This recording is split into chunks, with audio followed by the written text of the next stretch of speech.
And as I'm trying to log everybody in, I hope all is well with you. How we go live? Hello, everyone. Good evening. Good evening. Good evening, everyone. We're just trying to log into all of our groups to make sure everyone is getting to see us today. Connect streaming software to go live. Or streaming software. Okay. There we go. I'm hoping this is working. And go live, it say. Okay, I hope.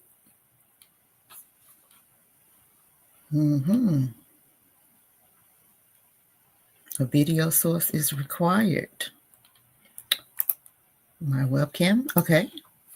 Go live.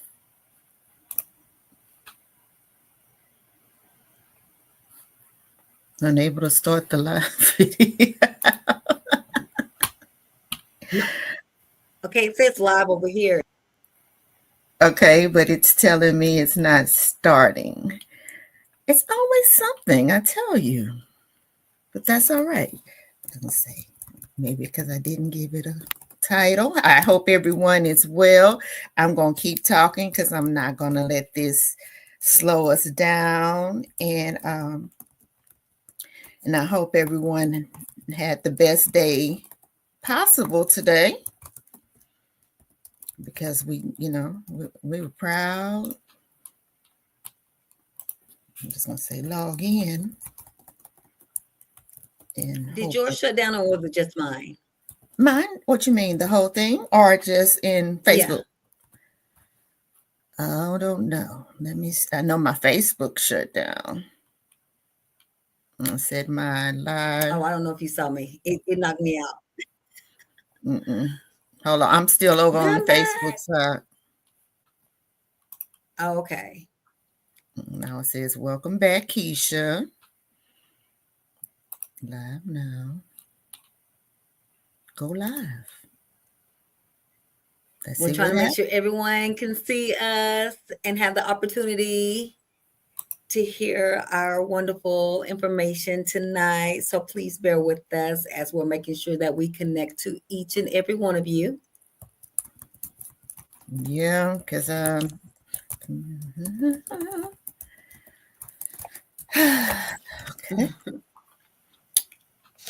Alrighty, so now it says go live.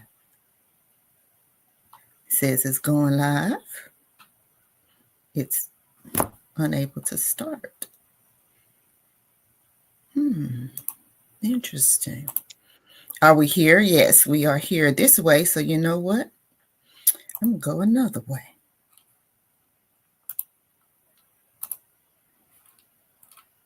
There's, this, is it not even showing on my feed? Wow. I believe it's showing. I don't see it though. Oh, wait. Is that me right there? I think it shows for our Well, it's not. I don't see. What is this? Well, this is disappointing today. It's saying it's showing me. So I'm going to hope that it's showing me, and maybe Vanessa, can you try to see if it'll allow you to share to the group? Just like share from your personal to the group, because it won't let me.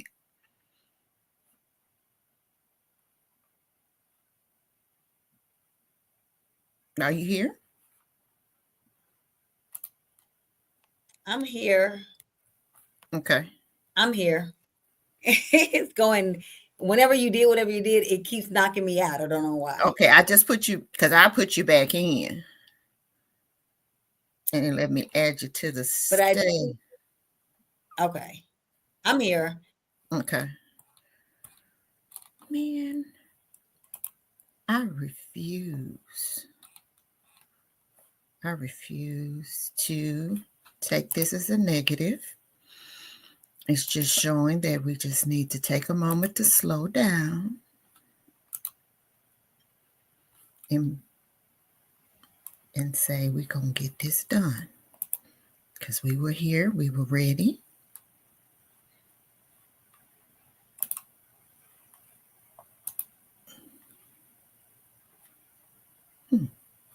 Our video.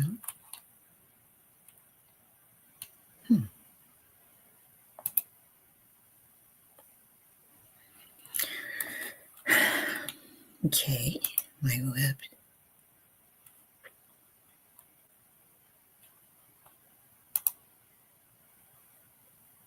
You can reach more people. Go live. Okay. Something, it knocks me out. Really? Do you have the group? I don't know what it is. Weird. Okay. It's giving me a software key. So maybe I'll try to add a software key and see where we go from there. Add new destination.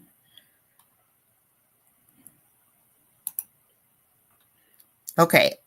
I don't know if you all can see us or not.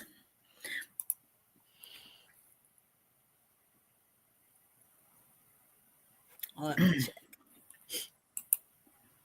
So if I put this here, do that, what happens?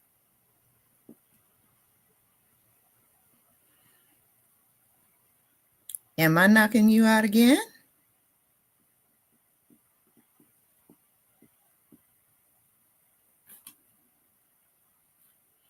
Okay. Well, ladies and gentlemen, I'm going to just go ahead and I'm going to start, and I'm just going to pray that the Dear Encourager group has been added since I put the key here. And so today what we were going to be talking about is about communication and community resources. I first started off just saying that it was going to be a communication about community resources only. But as in light of what happened last night with the actual plane crash, I just first think we need to just take a moment of silence, even though, yes, I know we started late, but I just still think we need to take a moment of silence for those families of the plane crash victims, to honor their lives that were cut short by this actual plane crash.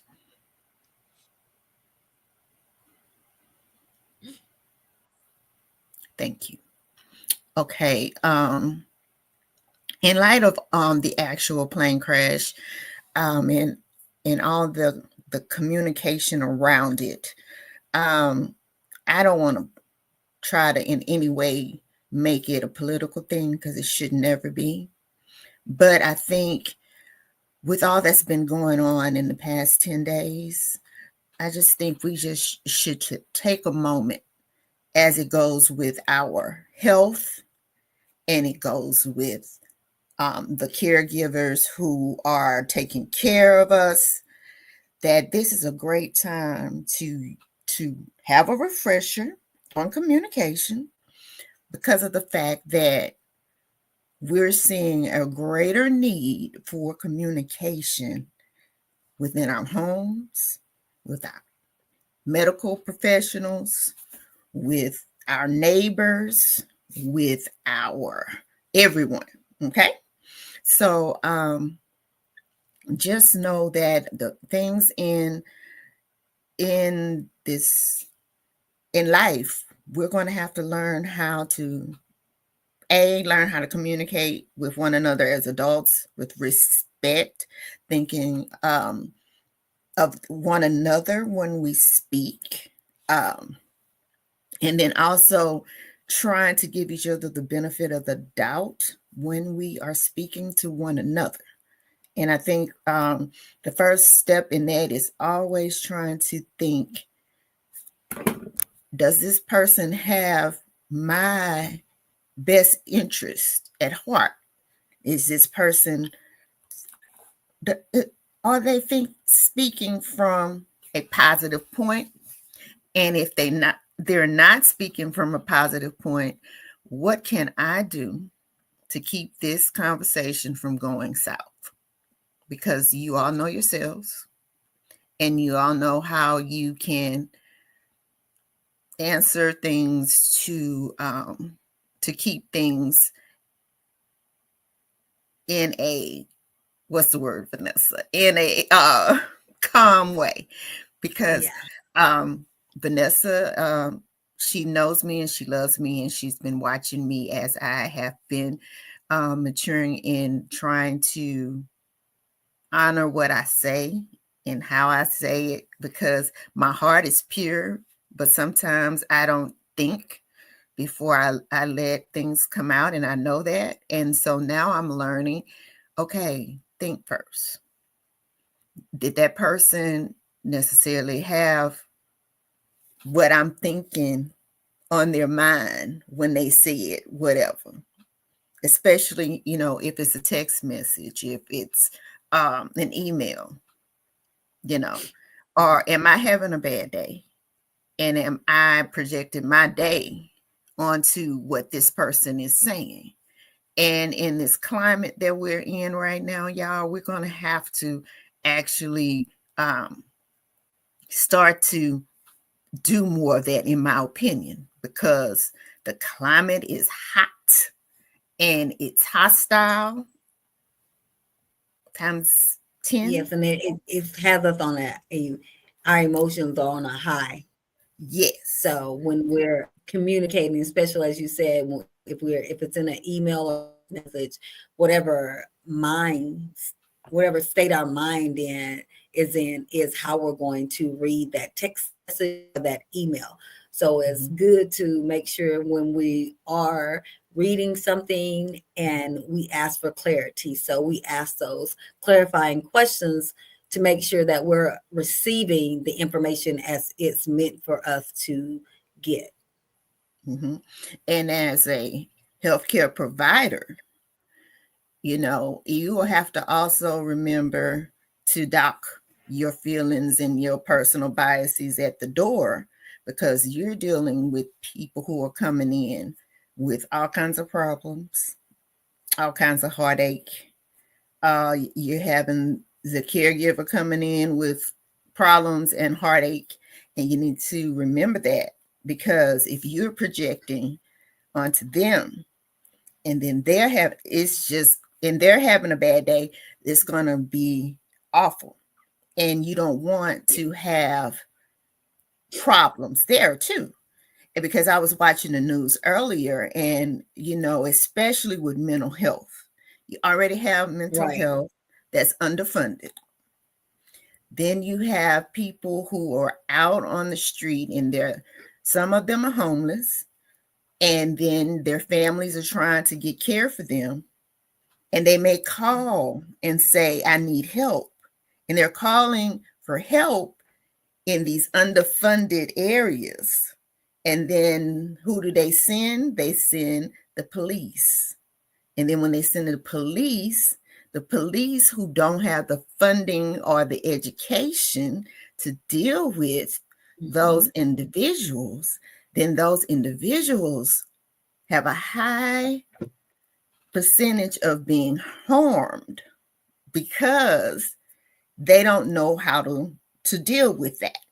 And so I met an individual today, and her business now is going out to train more of the police, the fire department, first responders on how to, she used the word that was over my, but you probably know, Vanessa,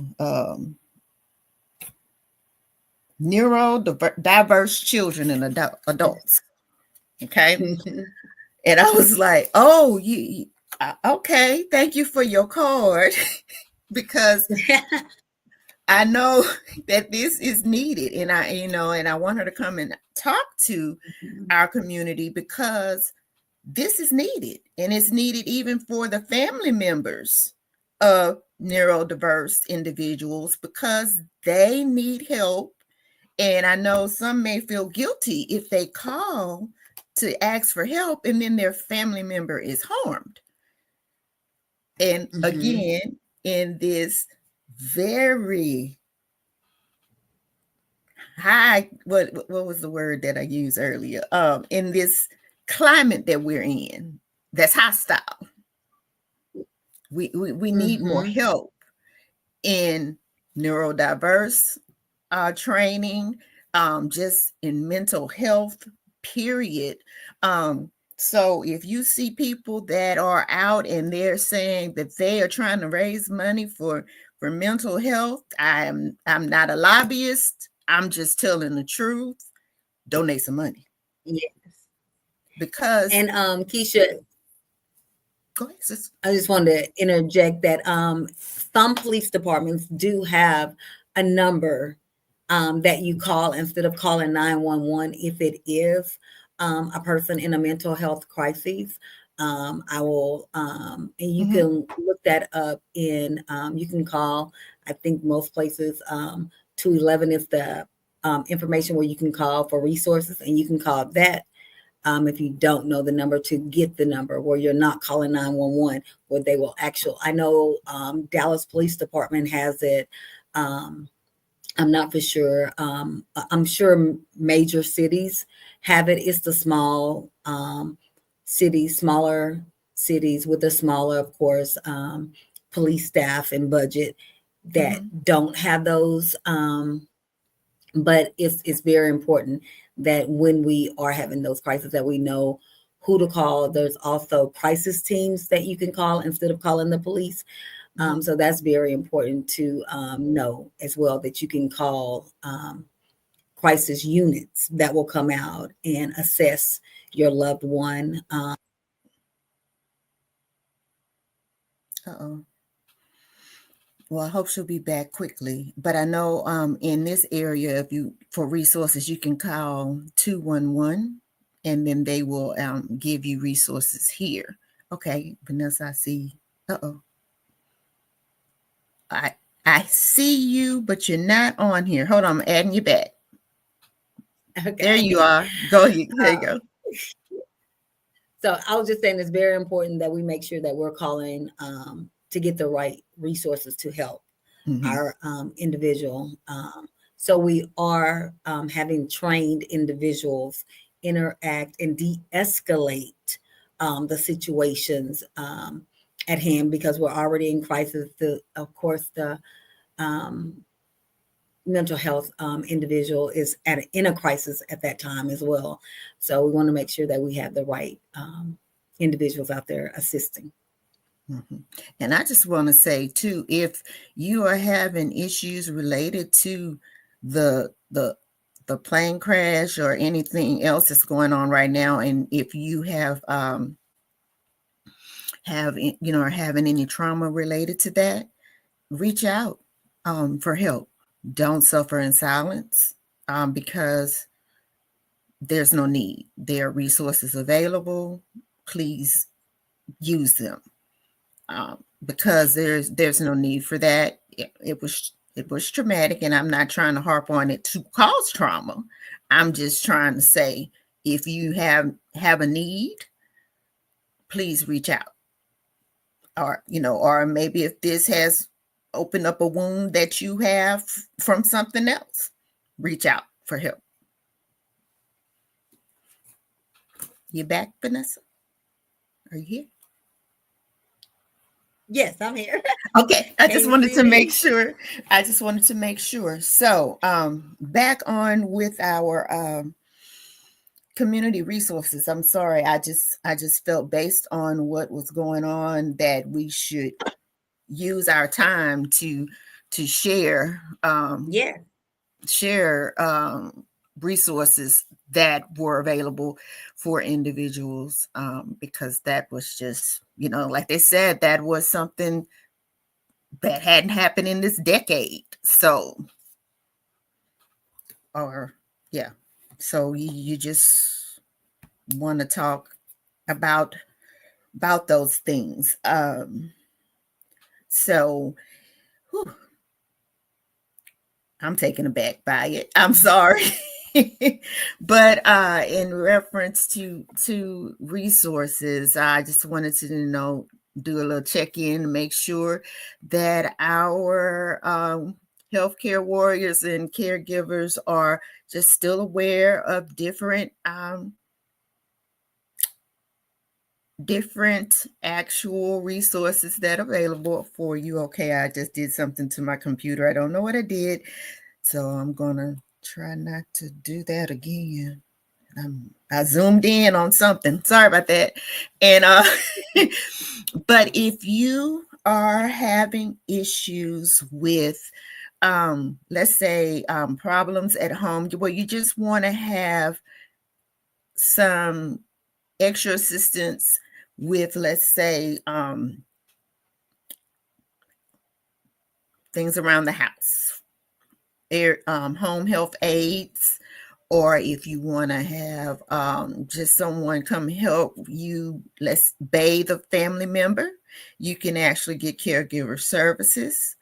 Those services, they can be covered by some insurances, but a lot of them are out of pocket. And I've been finding that there are some that actually will do 2-hour services, but they are not cheap. I'm just going to be honest. I heard one today that said they charge $30 an hour. And but there are some that don't, but some that do require 4 hours of care. So in that situation, I would say you should save up your money and then come up with you a list. I wouldn't contact anyone if you do not have but one thing for them to do, unless you can afford it. So the best thing, in my opinion, would, like I said, be to come up with you a list.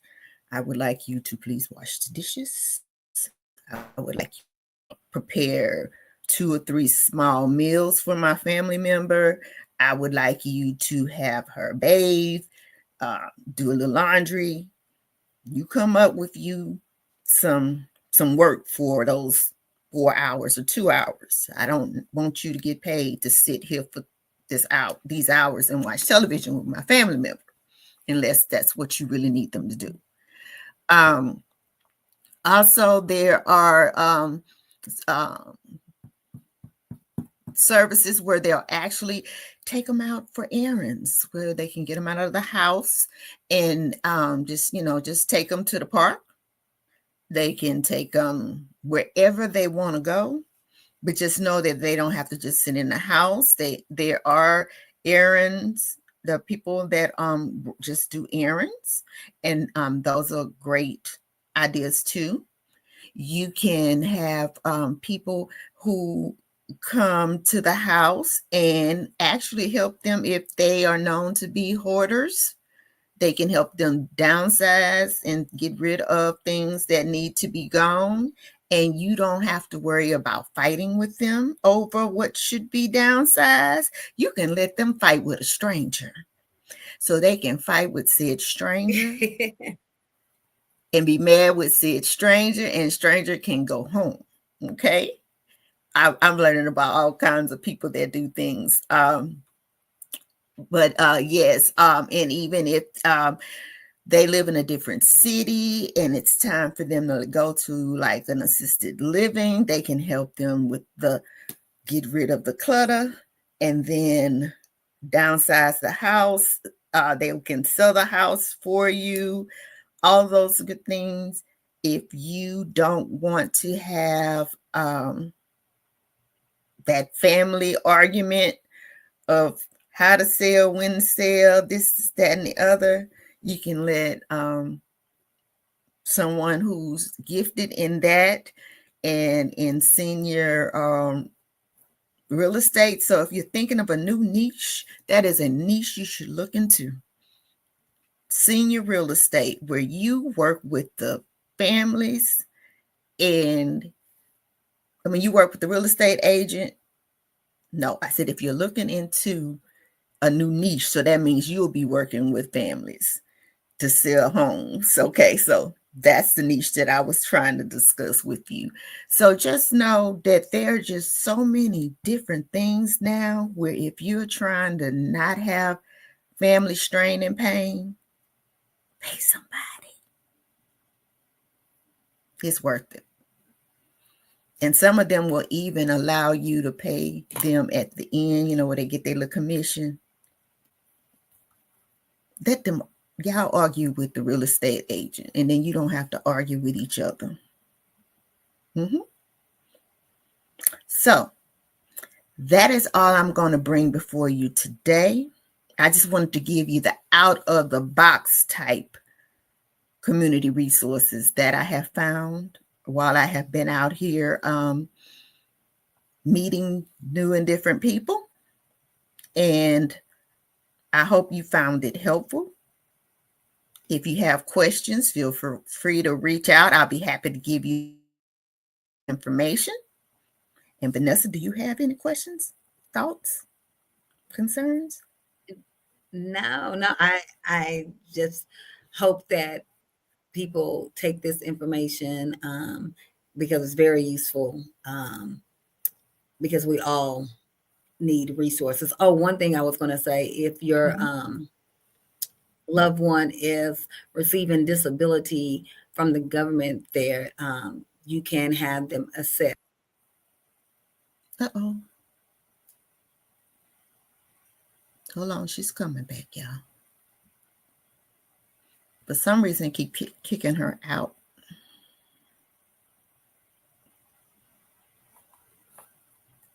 Okay, I'm sorry. As I was saying, you can have your loved one service coordinator assess them to see what or how many hours they could receive home health services, Mm-hmm. and they pay through that. So that's another option if you can't afford to have someone come in. Absolutely. Because I was just trying to give the little out of the box ones, for people who may not Yes. And the reason I'm saying that, Keisha, is because some people don't even, I didn't know about that when I was taking care of. Oh, no.